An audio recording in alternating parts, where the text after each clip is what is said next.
नाजरीन, दुनिया बदलने की बातें तो बहुत से लोग करते हैं, लेकिन कुछ गिने चुने लोग ही ऐसा सच में कर पाते हैं। और इलॉन मस्क दुनिया के उन्हीं गिने चुने लोगों में से एक हैं। असल में इलॉन मस्क एक कामयाब बिजनेसमैन ही नहीं बल्कि एक बेहतरीन इंजीनियर और इन्वेंटर भी हैं।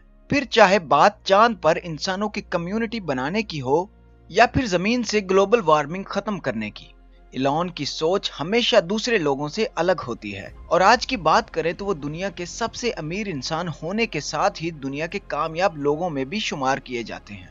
ऐसे में लोगों के दिमाग में एक सवाल आता है कि आखिर इलॉन मस्क हर फील्ड में इतने कामयाब कैसे हैं। नाजरीन, असल में इलॉन मस्क का अपना एक सक्सेस फॉर्मूला है, और आज की इस वीडियो में हम आपको इलॉन मस्क के उस सक्सेस फॉर्मूला को समझाने की कोशिश करेंगे। नाजरीन, वीडियो शुरू करने से पहले हम आपको इलॉन मस्क का एक छोटा सा इंट्रोडक्शन देते हैं। जैसा कि हमने आपको बताया कि इलॉन मस्क दुनिया के दूसरे अमीर तरीन आदमी हैं। लोग उन्हें रियल लाइफ टोनी स्टार्क भी कहते हैं। इलॉन मस्क स्पेस एक्स नाम की एक एरोस्पेस मैन्युफैक्चरर और स्पेस ट्रांसपोर्टेशन कंपनी के सीईओ और लीड डिजाइनर हैं। स्पेस एक्स वही कंपनी है जिसने दुनिया में पहली दफा रीयूजेबल रॉकेट बनाकर दिखाया था। इसके अलावा इलॉन टेस्ला कंपनी के सीईओ और प्रोडक्ट आर्किटेक्ट भी हैं, और साथ ही famous online payment company PayPal के फाउंडर भी हैं। इलॉन ही वो इंसान है जिन्होंने पेपाल को शुरू किया था। तो नाजरीन, अब जानते हैं कि इलॉन इतने कामयाब बिजनेसमैन कैसे बने।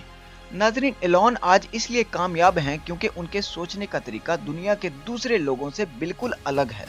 उनकी एक खासियत है कि वो किसी भी काम को इम्पॉसिबल नहीं मानते।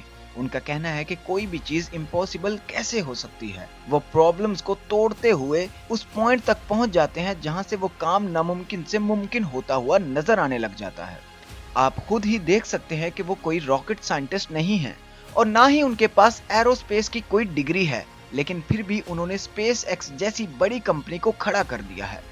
इसके अलावा उनके पास ऑटोमोबाइल का कोई एक्सपीरियंस नहीं था, लेकिन फिर भी उन्होंने टेस्ला को दुनिया की सबसे बड़ी ऑटोमोबाइल कंपनियों में से एक बनाया है।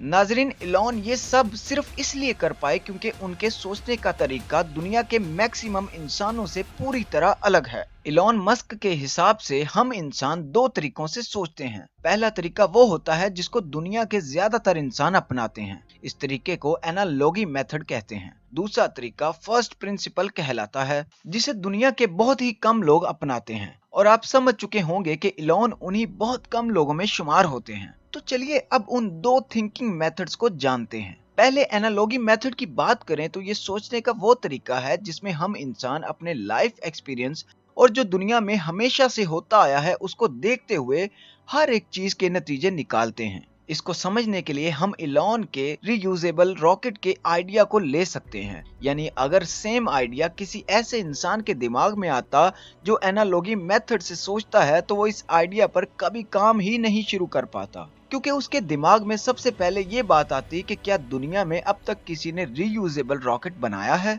फिर वो ये सोचता कि अगर रीयूजेबल रॉकेट बनाए जा सकते हैं तो अभी तक नासा और दुनिया की दूसरी स्पेस एजेंसी ने इसे क्यों नहीं बनाया, और अगर इतनी बड़ी बड़ी स्पेस एजेंसी इसको नहीं बना पाई तो यकीनन इसे बनाना इम्पॉसिबल होगा। और ये सब सोचकर वो अपने आइडिया को ड्रॉप कर देता। यानी एनालॉगी में हम लोग अपने आसपास की चीजों, दुनिया का नजरिया और अपने पास्ट एक्सपीरियंस को बेस बनाकर अपने आइडिया का नतीजा निकालते हैं। खैर, ये तो हुई बात एनालॉगी मेथड की। अब हम फर्स्ट प्रिंसिपल मेथड के बारे में जानते हैं। असल में फर्स्ट प्रिंसिपल से सोचने वाला इंसान अपने किसी भी आइडिया का नतीजा अपने पास्ट एक्सपीरियंस की बेस पर नहीं निकालता, बल्कि वो अपने आइडिया के बारे में सारे फैक्ट्स जमा करता है और फिर इसकी एक एक प्रॉब्लम्स को तोड़ना शुरू कर देता है।